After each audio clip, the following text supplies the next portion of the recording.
말씀은 7일째 7바퀴 외치라 하실 때까지라고 하는 제목입니다. 제가 여기서 이렇게 보면은 이렇게 이제 멀리 있는 분들 계시고 또 가까이 있는 분들도 계시고 그런데 이렇게 조는 분들이 이제 가끔 있습니다. 근데 이제 멀쩡하게 있다가 설교가 시작하면 졸기 시작하거든요. 그래서 우리 신로가 저한테 하는 말이 있습니다. 할아버지 음성이 너무 좋아서 설교 시간에 잠이 온다는 거예요. 그래서 그냥 말을 하는 게 아니라 할아버지 음성이 너무 좋아서 이 말에 제가 꽂혀가지고, 근데 이제 우리 교회 성도님들 가운데는 제 음성이 너무 좋아하시는 분들이 있는 것 같아가지고 가끔 그런 분들이 있거든요. 그래서 우리가 정신을 차리고 말씀의 귀를 기울이면서 아멘으로 화답하는 여러분 되시길 바랍니다. 아멘입니까? 예, 좋습니다. 오늘은 7일째 7바퀴 외치라 하실 때까지라는 제목입니다.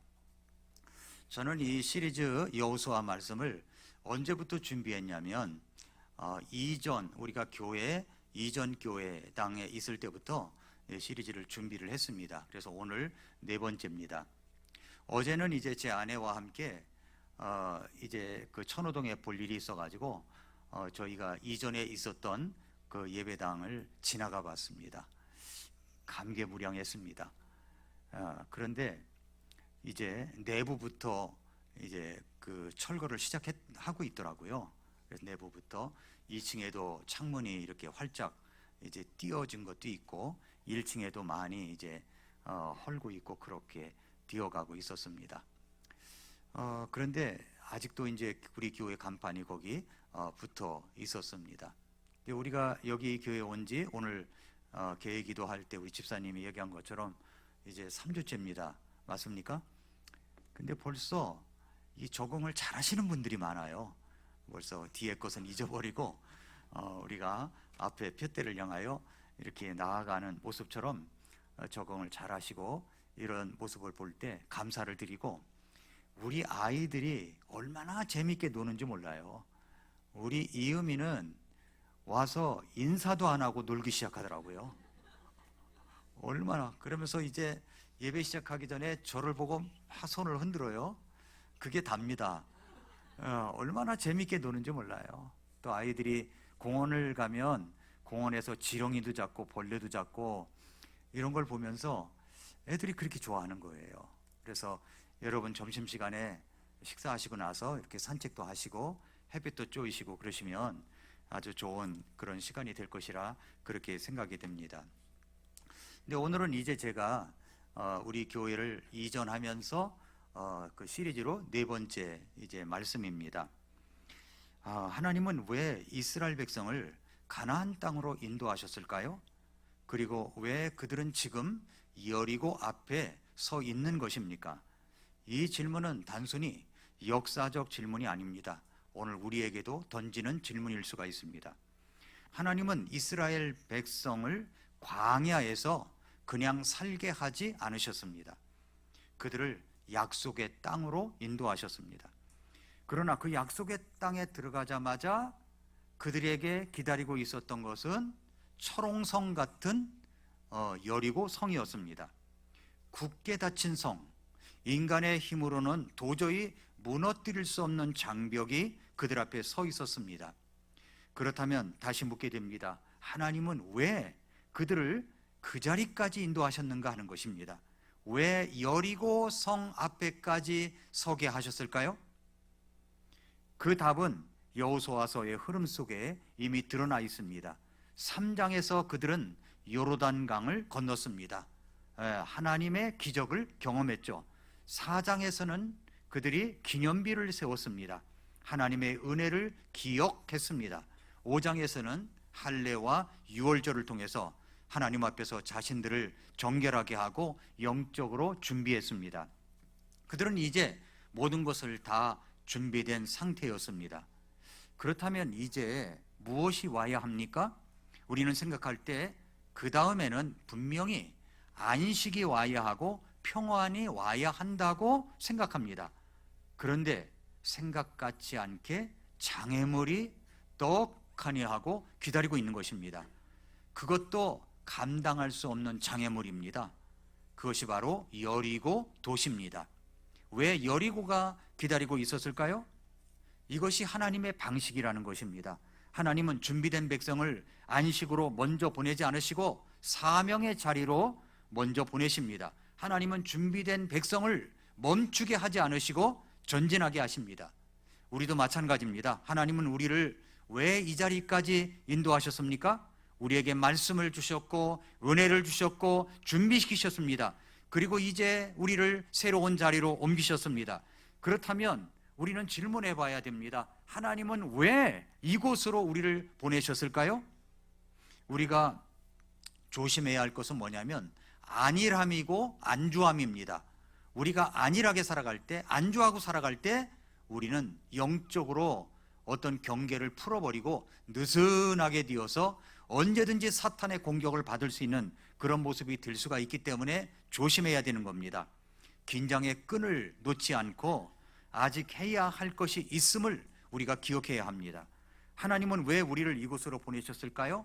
답은 분명합니다. 이곳에서 해야 할 일이 있기 때문입니다. 골짜기를 가면 골짜기에서 만나는 사람들이 있고 초원에 있다면 푸른 초원에서도 만나는 사람이 있습니다. 제가 몽골의 이제 고비 사막을 몇 번 이제 갔다 온 적이 있습니다. 몽골 사막은 내비게이션이 따로 없습니다. GPS를 설정하고 이제 길도 없는 곳을 이제 달려가게 됩니다. 근데 중간에 가다가 이제 그 사막 한가운데서 차가 멈춰서 그곳에서 이제 점심을 먹습니다. 그래서 물을 끓여가지고 컵라면으로 먹고 그늘이 없다 보니까 차가 이렇게 서 있으면은 이렇게 사각진대 요 그늘이 있잖아요. 약간 있는데 거기에 그냥 딱 달라붙어서 이제 그 더위를 피하고 그랬던 적이 있습니다. 그런데 놀랍게도 가다 보면은 이제 길을 모르니까 운전기사가 가다가 만나는 사람들이 있다는 겁니다. 누굴 만나면 오토바이를 타고 다니는 그런 사람을 만나곤 합니다. 그러면 기사가 세워놓고 물어봅니다. 그러면 뭐 이렇게 가라 저렇게 가라 또 이야기를 합니다. 그 사막 한가운데 말 안 듣는 사람이 있으면 내려놓고 가면 되겠구나 그런 생각이 들 정도로 정말로 삭막한 곳입니다. 근데 이렇게 멀리 이제 달려가다 보면은 멀리에 도시가 있는 것 같고 마을이 있는 것 같아요. 가보면 아무것도 없습니다. 신기루 현상이 일어나는 거예요. 그런 곳이 바로 이제 고비 사막을 가는 길입니다. 제가 말씀드리려고 하는 것은 뭐냐면 사막으로 가니까 사막에서 만나는 사람이 있습니다. 여러분 골짜기를 가면 골짜기에서 만나는 사람이 있습니다. 병원에 입원하면 입원실에서 만나는 사람들이 있습니다. 내가 터널로 지나가다 보면 터널에서 만나는 사람이 있다는 겁니다. 인생의 터널, 인생의 골짜기 모두 다 가기 싫어하는 곳입니다. 그런데 그곳에서 만나는 사람들이 있습니다. 그런 사람들에게 우리가 무엇을 해야 될까요? 하나님께서 만나게 해주셨다는 마음을 갖고 그들에게 복음을 전해야 된다는 것입니다. 예수 그리스도의 십자가를 전해야 된다는 것입니다. 그러므로 우리가 지금 여기 이제 송파구 가락동 시대를 우리가 열어가고 있는데 이것은 단순한 이동의 자리가 아니라 우리가 여리고 앞이다 라고 생각을 해야 됩니다. 그리고 이제 너희는 이 여리고를 어떻게 보고 있느냐 라고 묻고 있는 우리 주님의 물음을 생각해야 됩니다.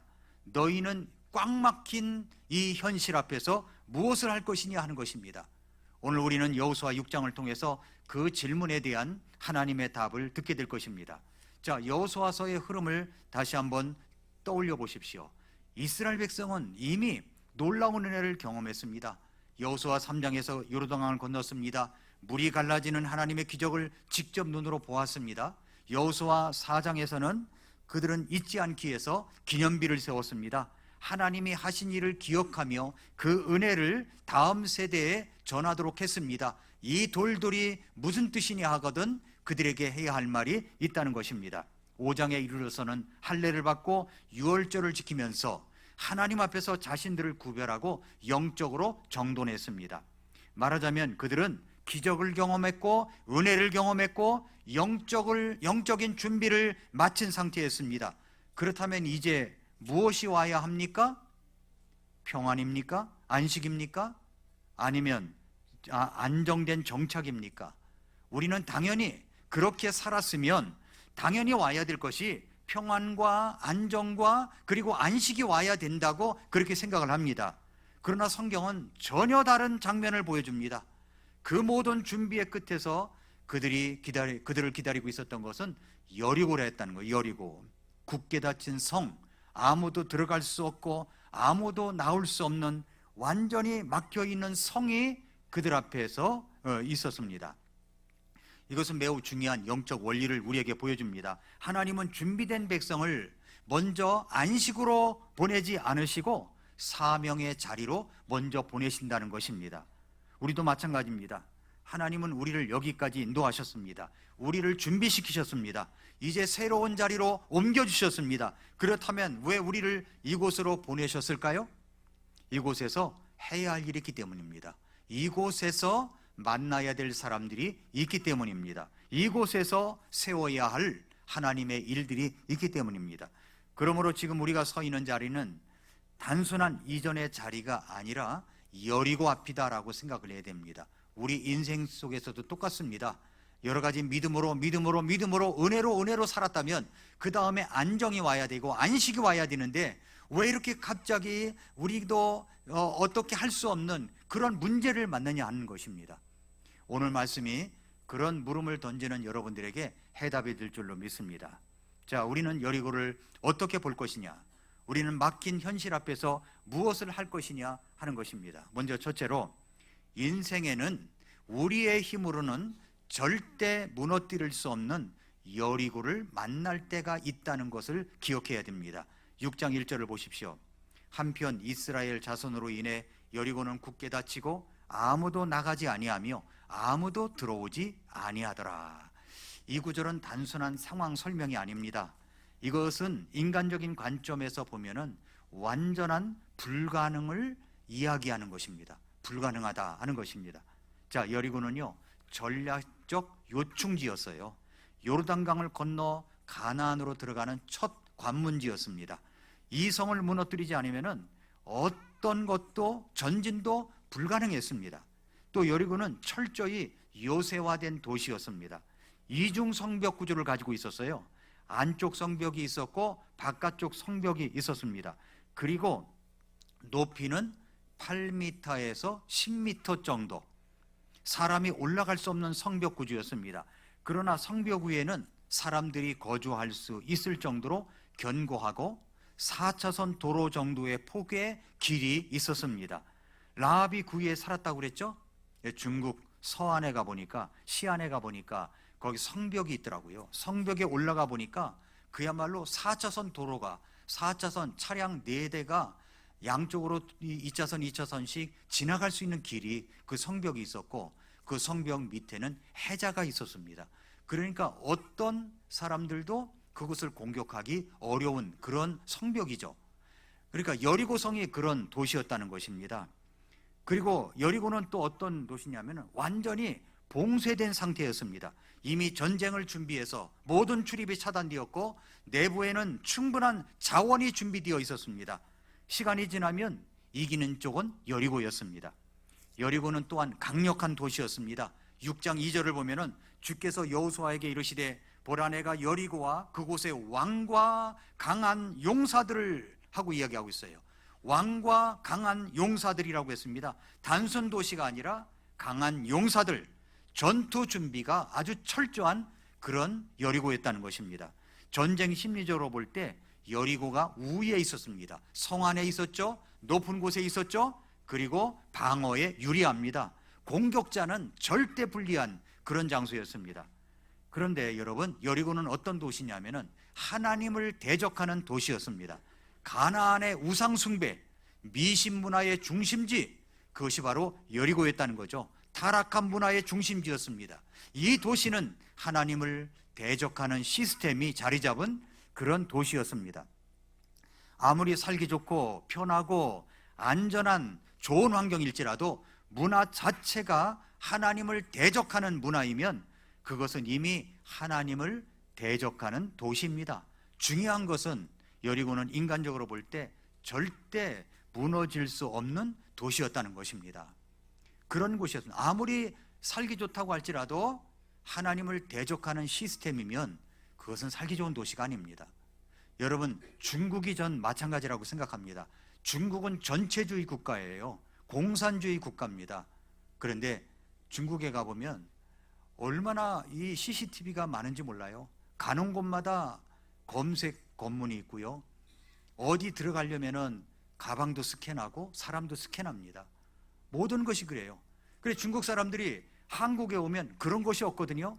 그러니까 얼마나 이 한국이 좋은 곳인지 아마 그분들은 오면은 깜짝 놀랄 정도고 이곳에 정착하려고 할지도 모르겠다 그런 생각이 듭니다. 지금도 우리나라에 중국 도시, 중국 거리가 있잖아요. 건대 앞에 있고 말이죠. 또 어디입니까? 다른 곳도 있고 그런 곳이 있잖아요. 그러나 중요한 것은 뭐냐면 아무리 살기 좋은 도시라고 할지라도 하나님을 대적하는 시스템이 자리 잡고 있다면 그것은 하나님과 원수된 관계라고 하는 겁니다. 시진핑이 집권하고 있는 중국이 그런 겁니다. 우리 한국도 조심해야 되는 거예요. 시스템을 종교법인을 해체하는 법안을 만들면 이것이 이단을 잡기 위한 시스템이 아니라 교회를 잡기 위한 시스템이 되고 만다는 것입니다. 이런 시스템을 만들려고 할 것 같으면 이 나라는 전체주의 국가로 갈 수밖에 없습니다. 그것을 지지하는 국회의원들이나 그런 법안을 지지하는 사람들이 있다면 하나님을 대적하는 사람들입니다. 이것을 우리가 분명히 알고 있어야 되는 거예요. 여리고 자체가 바로 그런 시스템이 있었던 그런 도시였습니다. 성도 여러분, 이것은 단순한 역사적 사실만 이야기하는 것이 아니라 우리 인생의 현실을 보여주고 있습니다. 우리도 살아가다 보면 이런 여리고를 만납니다. 믿음으로 요르단강도 건넜고 기념비도 세우고 어린 양의 피로 구원받은 것도 확증하고 기억하고 감사하고 은혜를 새기고 그러면서 정체성을 분명히 갖고 있는 신앙생활을 하고 있습니다. 그러면 그 다음에는 안정과 평안과 안식이 있을 줄 알았는데 그런데 이게 원일입니까? 도저히 해결할 수 없는 문제를 만납니다. 장애물을 만나요. 기도해도 해결되지 않는 문제를 만납니다. 방법이 보이지 않는 그런 문제를 만납니다. 여러분, 아무리 애써도 바뀌지 않는 현실을 경험할 때가 있습니다. 특히 인생이 바닥을 칠 때가 있어요. 말씀을 붙들었습니다. 기도했습니다. 순종하려고 애썼습니다. 그런데도 상황은 그대로일 때가 있습니다. 이럴 때 믿음 있는 사람일지라도 흔들릴 수가 있다는 거죠. 왜 하나님은 아무 일도 하시지 않는가? 왜 변화가 없는가? 그러나 여호수아 6장은 분명히 우리에게 말씀해 주시고 있습니다. 하나님은 일부러 우리를 여리고 앞에 세우신다는 것입니다. 왜냐하면 여리고는 인간의 능력으로는 무너지지 않는 성이기 때문입니다. 여리고는 반드시 하나님이 무너뜨려야 하는 성입니다. 가나안에 들어가기 전에 너희들이 가나안을 정복하는 것이 아니라 하나님이 하시는 것이다. 가나안에 축복을 주시는데 이 축복은 너희들이 얻어서 너희들이 노력해서 얻는 것이 아니라 하나님이 무너뜨려서 너희들에게 주는 것이다 라고 하는 대표적인 케이스를 첫 관문부터 하나님이 만들어 주시기 위하여 이 말씀을 주시고 있는 겁니다. 그래서 여리고가 얼마나 강한 성이냐가 아니라 하나님이 누구신가 하는 사실을 보여주시기 위해서 이 여리고 도시를 만나게 한 것입니다. 바로 이것을 확인해야 됩니다. 내 앞에 문제가 얼마나 큰 문제인가를 자꾸 들추어 보려고 하지 말고 하나님은 어떤 분이신가를 봐야 됩니다. 이것이 첫 번째 대지고요. 두 번째는 하나님은 이미 승리를 약속하시고 그 승리의 길을 말씀하십니다. 여호수아 6장에서 가장 중요한 장면은 전투가 시작되는 순간이 아닙니다. 오히려 그 전 하나님이 말씀하시는 순간입니다. 자, 보라, 2절부터 보면 보라, 내가 여리고와 그곳의 왕과 강한 용사들을 네 손에 넘겨주었노니 아직 전쟁이 시작되지도 않았어요. 근데 주님께서 뭐라고 하시냐면은 여리고와 그곳의 왕과 강한 용사들을 어떻게 했다고요? 네 손에 넘겨주었다. 이 말씀을 하십니다. 이 말씀은 전쟁 이전에 주어진 겁니다. 싸움은 시작되지도 않았습니다. 성벽은 그대로 서 있습니다. 상황은 아직 변하지도 않았어요. 그런데 하나님은 이미 말씀하십니다. 네 손에 넘겨주었다. 이 선언은 매우 중요합니다. 왜냐하면 하나님은 줄 것이다 라고 말씀하지 않으시고 주었다 라고 말씀하시고 있습니다. 여기서 우리는 분명히 알아야 됩니다. 하나님의 일은 인간의 어떤 과정으로 결정되는 것이 아니라 하나님의 말씀으로 이미 결정된다는 사실입니다. 사람은 언제 움직입니까? 가능성이 보일 때 움직이잖아요. 길이 보일 때 움직입니다. 결과가 예상될 때 움직입니다. 그러나 하나님은 다르게 말씀하십니다. 보이지 않아도 가라. 보이지 않아도 가라. 가능성이 없어도 움직여라. 이것이 믿음입니다. 믿음은 결과를 보고 움직이는 것이 아니라 결과가 보이지 않는 상태에서 하나님의 말씀을 붙들고 움직이는 것입니다. 움직이려고 하지 않을 때 하나님은 어떻게 하십니까? 떠밀 수가 있는 거죠. 떠밀 수가 있는 겁니다. 하나님은 여기서 멈추지 않으십니다. 하나님은 승리만 약속하신 분이 아니라 그 승리를 경험하는 길까지도 주님이 함께 하십니다. 그 길은 매우 낯섭니다. 처음 돌아봐요. 여리고성 도시를 처음 돌아보는 겁니다. 성을 돌라, 침묵하라, 그리고 마지막에 나팔을 불라. 이 명령을 처음 들은 이스라엘 백성들은 마음은 어땠을까요? 아마도 이해되지 않았을 것입니다. 이것이 전쟁이야? 이것이 전략인가? 이것은 상식적으로 납득할 수 없는 상황이죠. 아니, 전쟁을 하는데 여러분 돌기만 한다고 생각해 보세요. 이게 전쟁입니까? 공격이 없습니다. 무기가 없어요. 그리고 전술이 없습니다. 오직 뭐만 있냐면 반복만 있을 뿐입니다. 반복. 매일 하루에 한 바퀴씩 돌아라. 6날을 도는 거예요. 마지막 날에는 7바퀴를 돌아라. 도는 겁니다. 왜 하나님은 이렇게 하십니까? 왜 하나님은 사람의 방식이 아니라 이해되지 않는 방법을 사용하실까요? 그 이유는 분명합니다. 하나님은 인간의 방법을 완전히 제거하기를 원하십니다. 만약에 이스라엘이 군사력으로 여리고를 무너뜨렸다면 그들은 이렇게 말했을 것입니다. 우리가 잘 싸웠다. 우리가 이겼다. 그러나 하나님은 단 하나의 고백만 원하십니다. 하나님이 하셨다. 이 고백입니다. 하나님이 하셨다.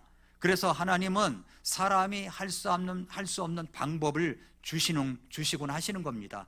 사람이 이해할 수 없는 길을 주십니다. 사람이 자랑할 수 없는 상황 속에서 하나님께서 승리하게 하심을 경험할 수가 있습니다. 이 지점에서 우리는 매우 중요한 것을 선택해야 됩니다.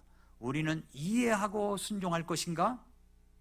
아니면 순종하며 이해할 것인가 하는 것입니다. 성경은 이해가 되면 순종하겠습니다, 이런 구조가 아니에요. 성경은 반대로 말합니다.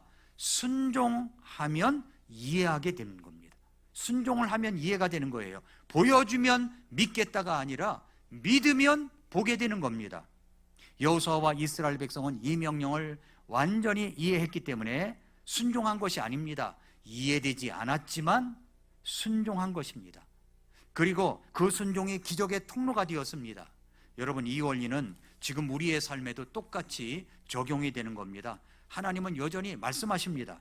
그리고 그 말씀을 이루는 길을 제시하십니다. 문제는 그 길이 우리의 생각과는 다르다는 겁니다. 기도해도 길이 보이지 않을 때가 있습니다. 순종하려 해도 상황이 더 막막해 보일 때가 있습니다. 그때 우리는 흔들리게 되죠. 그러나 그때 우리는 기억해야 됩니다. 하나님의 길은 이해해서 가는 길이 아니라 순종하면서 가는 길이라는 사실입니다. 순종하면서 가는 길이에요. 하나님은 우리의 생각을 설득해서 일하시는 분이 아니라 우리의 순종을 통해서 일하시는 분이십니다. 그래서 하나님은 오늘도 말씀하시는 겁니다. 이해하려고 하지 말고 순종하라. 순종하라. 설명하려고 하지 말고 그냥 따라가라 하는 겁니다. 따라가라. 여리고 전쟁의 핵심은 싸움이 아닙니다. 먼저 해야 될 것은 순종이었어요. 순종. 하나님은 이미 주셨습니다. 이제 남은 것은 하나입니다. 우리가 그 말씀에 따라 움직이는 것입니다. 그때 하나님의 역사가 시작이 되는 겁니다. 마지막 세 번째, 하나님은 믿음으로 순종하는 사람을 통해서 그 여리고를 반드시 무너뜨리신다는 것입니다. 자, 여호수아 6장의 절정은 전투의 순간이 아니라고 그랬죠? 순종의 과정에 있습니다. 자, 하나님은 이미 말씀하셨고 이제 남은 것은 그 말씀에 대한 반응입니다. 이스라엘 백성은 명령을 받았고 그 명령대로 움직이기 시작합니다. 그래서 이제 하루에 한 번씩 성을 돕니다. 첫째 날이 지나갑니다. 근데 성을 돌 때 여러분 보세요. 하나님께서는 성을 돌기 전에 이렇게 돌아라 라고 말씀하셨습니다. 그런데 여호수아가 제사장과 백성들을 불러가지고 이렇게 돌 것이다 라고 이야기를 합니다. 그리고 나서 어떻게 합니까? 10절, 12절 보세요. 12절 보면은 여호수아가 아침에 일찍 일어나매 제사장들이 주의 계를 들어 올렸으며 하면서 똑같이 여기 7명의 제사장, 7개의 나팔, 7이라는 숫자가 계속 나와요. 이것은 완전하게 순종했다는 이야기입니다. 7이라는 숫자는 완전 숫자예요. 그러니까 완벽하게 순종을 했다는 이야기입니다. 여러분, 그들이 첫째 날을 지나갑니다. 첫째 날은 의욕이 있어서 할 수가 있어요. 우리도 똑같습니다. 이전하는 과정에서 여기 와서 이제 첫 주 지나고 둘째 주 지나고 한 달, 두 달, 세 달, 네 달까지, 6달까지는 그냥 할 수가 있습니다. 그 하루 돌았습니다. 그러면 두 번째 날도 돕니다. 세 번째 날도 돕니다. 6째 날까지 계속 돌아요. 계속 돌아요. 그런데 도는데 어떻게 돕니까? 말하지 말고 돌라는 거예요. 말하지 말고. 자, 말을 하라고 하면서 돌았다면 어떤 말을 할 거예요? 자, 첫째 날 여러분 같으면 무슨 말을 하고 돌겠습니까? 야, 하나님이 우리에게 이 성을 주실 거야 하면서 옆 사람하고 이야기하면서 돕니다. 하루를 돌고 나니까 피곤할까요? 안 피곤할까요? 피곤하겠죠. 둘째 날도 돕니다. 야, 오늘도 일찍 일어나서 도는 거야. 그러나 여러분, 사람은요 작심삼일이에요. 공부하겠다고 하면 3일 지나서 도루묵이고, 여러분이 무슨 교과서를 한다든가 무슨 책을 산다면은 앞쪽은, 저도 옛날에 그랬어요. 앞쪽을 보면요 이게 손때가 묻어서 새카매. 그런데 뒤쪽은 하얗지 않습니까? 연습장을 사가지고 연습장을 풉니다. 그럼 앞쪽은 잔뜩 해놨어요. 근데 뒤쪽은 하얘, 아무것도 없어. 그래서 어떻게 합니까? 앞장을 다 찢어가지고 다시 또 시작을 하기도 하고. 사람은요 작심삼일이에요. 그런데 3일째도 돌고 4일째도 돕니다. 무슨 말을 할까요? 무슨 말을 할까요? 불평이 나올 수 있는 거예요. 불평이 나올 수 있습니다. 불평은 말이죠, 희한하게 전염 속도가 굉장히 빠릅니다. 한 사람이 불평하잖아요. 그럼 옆 사람이 야, 그렇게 불평하면 안 돼, 이 말을 못 합니다. 이 말을 못 해요. 그래서 그 불평을 받아줍니다. 나도 그런데, 속으로 말하는 사람이 있고 또 말로 이야기하는 사람이 있죠. 아, 정말 그래, 정말 그래, 이렇게 맞장구 치는 사람이 있어요. 불평과 불평이 맞장구 치면요 이 파급 효과가 보통 많은 게 아닙니다. 그러니까 우리 하나님은 그걸, 인간의 심리를 아신 거예요. 이스라엘 백성들 40년의 광야 생활을 아신 겁니다. 왠지 아십니까? 홍해를 건너와 가지고 사흘길을 가서 마라에서 쓴물을 만나니까 막 불평이 터져 나왔지 않습니까? 조금만 더 가면 엘림, 종려나무 70주가 있는 물샘이 기다리고 있었는데도 말입니다. 인간은 그런 거예요. 그러니까 우리 하나님께서 말하지 말라는 거야. 침묵하라는 거예요. 자, 우리가 무슨 말을 침묵해야 될까요? 불평하는 말, 안 된다는 말, 이 말에 침묵을 하라는 이야기입니다.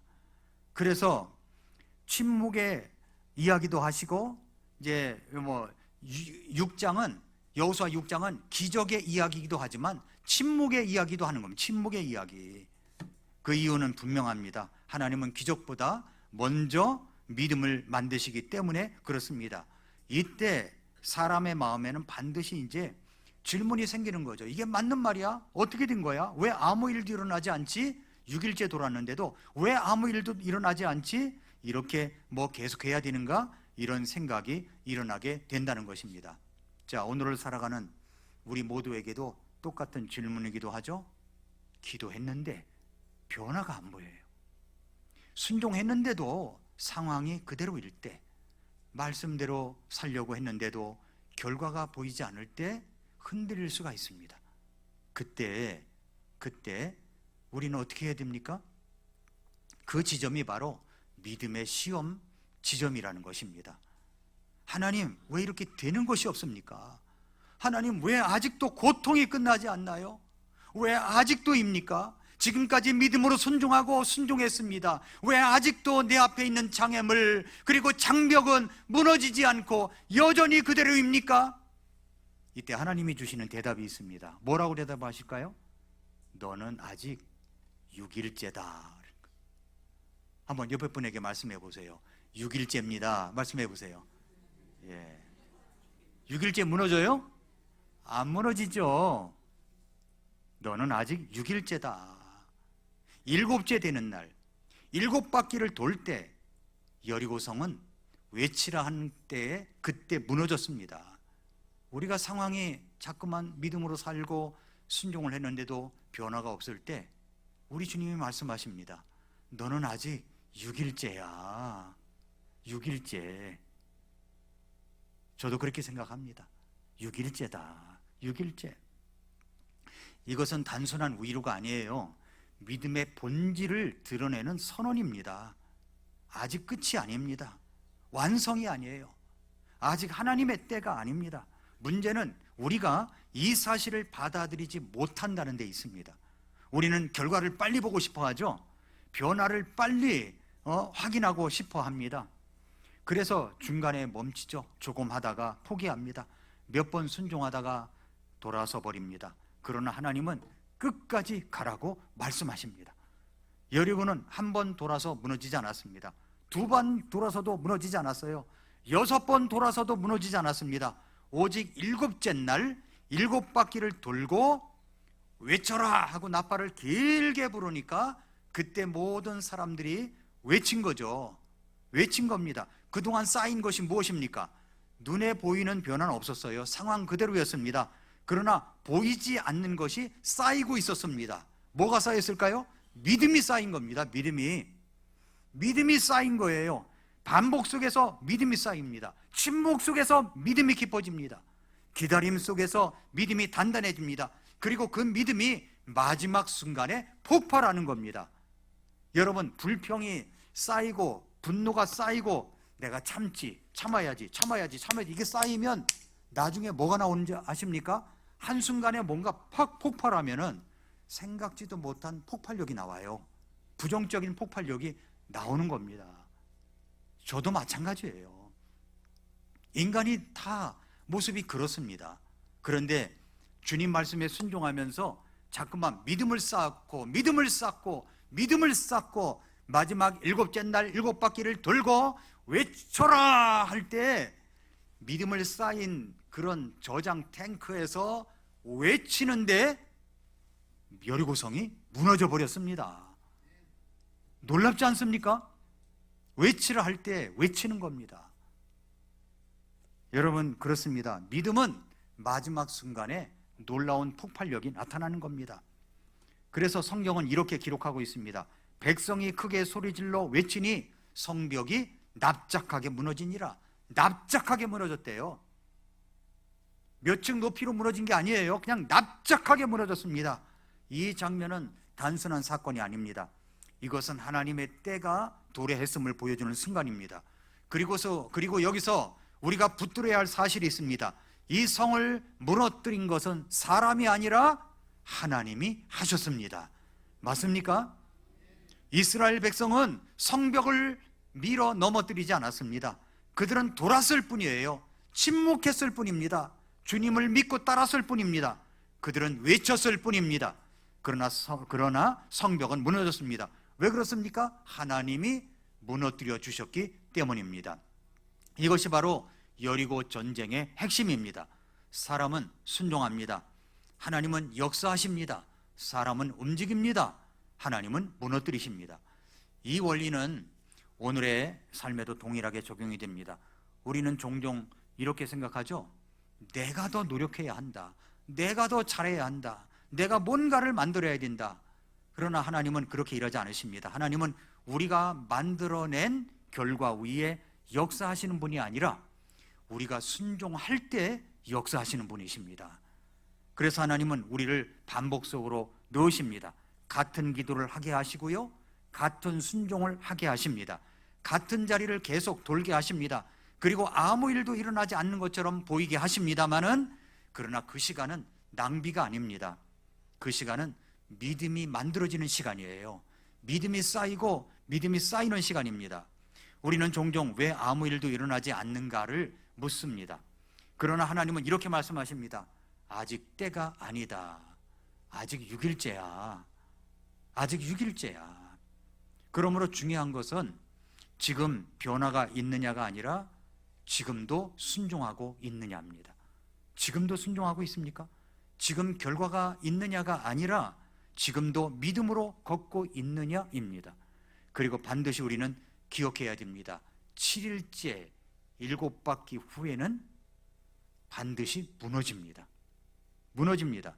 하나님이 무너뜨리십니다. 이것이 믿음의 길이며 이것이 순종의 길이며 이것이 하나님이 역사하시는 방식입니다. 성도 여러분, 우리는 아직 6일째일 수가 있습니다. 우리 삶을 잠시 돌아보시기 바랍니다. 기도했음에도 불구하고 여전히 변화가 보이지 않습니까? 또 순종하려 애썼음에도 상황은 그대로입니까? 믿음으로 살고자 했지만 여전히 막혀있는 현실 앞에 서 계십니까? 그렇다면 오늘 말씀을 통해서 반드시 기억해야 할 한 가지, 우리는 6일째일 수가 있습니다. 여러분 아직 6일째. 지금 아무 일도 일어나지 않는 것처럼 보일 수가 있어요. 하나님이 침묵하시는 것처럼 느껴질 수가 있습니다. 그러나 하나님은 침묵 속에서도 일하고 계시는 겁니다. 보이지 않는 가운데서도 분명히 역사하고 계십니다. 지금은 결과가 나타나는 시간이 아니라 과정이 진행되는 시간입니다. 지금은 기적이 드러나는 시간이 아니라 믿음이 만들어지는 시간입니다. 그러므로 여러분, 지금까지 우리 성도님들은 이 지도자의 어떤 지도력 밑에서 함께 하면서 함께 잘 달려오신 겁니다. 여기 쌓인 게 뭘까요? 믿음이 쌓인 거예요. 믿음이 쌓이는 거예요. 그래서 우리는 멈추지 말아야 됩니다. 돌아서지 말아야 됩니다. 계속 걸어가시기 바랍니다. 계속 순종하시기 바랍니다. 하나님이 말씀하신 그 길을 끝까지 따라가시기 바랍니다. 그리고 하나님이 정하신 그 순간이 오면 믿음으로 담대히 외치시기를 바랍니다. 그때 비로소 우리가 보게 될 것은 우리의 능력이 아니라 하나님의 능력입니다. 우리가 이루어낸 결과가 아니라 하나님께서 이루신 역사를 보게 될 것입니다. 마지막으로 제가 히브리서 12장 1, 2절을 보고 말씀을 마치겠습니다. 히브리서 12장 1, 2절을 보십시오. 그러므로 이렇게 큰 구름 같은 증인들이 또한 우리를 둘러싸고 있으니, 자, 히브리서 11장 다음이 12장이죠.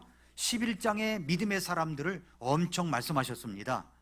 그런데 그 큰 구름 같은 증인들, 믿음의 증인들이 우리를 둘러싸고 있으니 우리가 모든 무거운 것과 너무 쉽게 우리를 얽어매는 죄를 떨쳐버리고, 자, 떨쳐버려야 될 것이 있습니다. 무거운 것, 우리를 얽어매는 죄, 이걸 떨쳐버리고 인내로 우리 앞에 놓여 있는 경주길을 달려가며, 경주길을 달려가는데 필요한 게 뭐라고 했습니까? 인내입니다. 인내예요. 첫째 날도 돌고 여섯째 날도 돌고. 왜 이렇게 상황이 변하지 않지? 그러면 주님의 응답은 뭐라고요? 너는 아직 여섯째 날이야. 이렇게 말씀하신 음성을 듣고 인내로 우리 앞에 놓여 있는 경주길을 달려가며, 그 다음에 2절이 중요합니다. 믿음의 창시자요 또 완성자이신 예수님을 바라보자.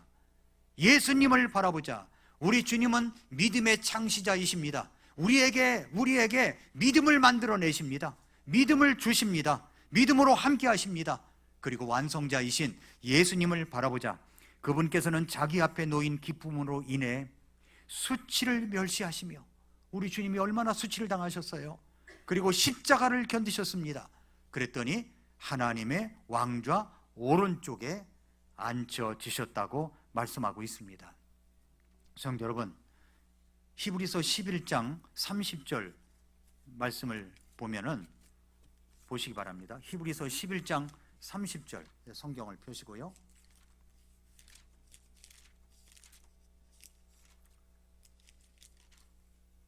히브리서 11장 30절 말씀을 우리 다 같이 한번 읽어보겠습니다. 히브리서 11장 30절. 네, 시작. 믿음으로 그들이 이레 동안 여리고 주위를 돌매 그곳의 성벽이 무너져 내렸으며, 뭘로 돌았어요? 믿음으로 돈 겁니다. 끝까지 가는 믿음을 쌓고 싸울 때 나중에 결정적인 날에 폭발적인 능력이 나타나게 됩니다. 나를 강하게 하시는 그리스도를 통하여 우리가 모든 것을 할 수가 있는 것입니다. 믿음의 창시자요 완성자이신 예수님을 바라보고 함께 믿음의 길을 돌고 도는 달려가는 우리 성도 여러분 되시기를 축복합니다. 기도하겠습니다. 이 시간 머리 숙여서 기도하겠습니다. 성도 여러분, 지금까지 잘 달려오셨습니다. 문제는 이제 지금부터입니다. 지금부터 우리는 불편과 불평은 사촌간이에요. 그리고 마음이 무너지는 것은 그 결과입니다. 이런 것에 우리가 마음을 돌리기 시작하면 순식간에 우리 마음이 무너지게 되고 우리의 교회가 무너지게 되는 겁니다. 그러나 불편함이 있더라도 끝까지 참고 견디면서 믿음으로 돌고 도를 때 결정적인 날에 하나님이 우리에게 놀라운 역사를 이루시게 될 것입니다. 성도 여러분, 아직 6일째일 수 있습니다. 여러분이 살아가는 길에 있어서 뭔가 변화가 없고 왜 이렇게 고통이 끝나지 않고 어려운 일이 발생하느냐고 생각할 수가 있습니다. 그때 우리 주님이 말씀하십니다. 너는 말이야 아직 6일째야. 어떻게 해야 됩니까? 우리가 인내로 우리 앞에 놓여있는 경주길을 달려가며 믿음의 창시자여 완성자이신 예수님을 바라보고 달려가는 저와 여러분들이 될 수 있기를 바랍니다. 우리 같이 기도할까요? 하나님, 주님 바라보며 달려가겠습니다. 도와주시옵소서. 같이 기도하겠습니다.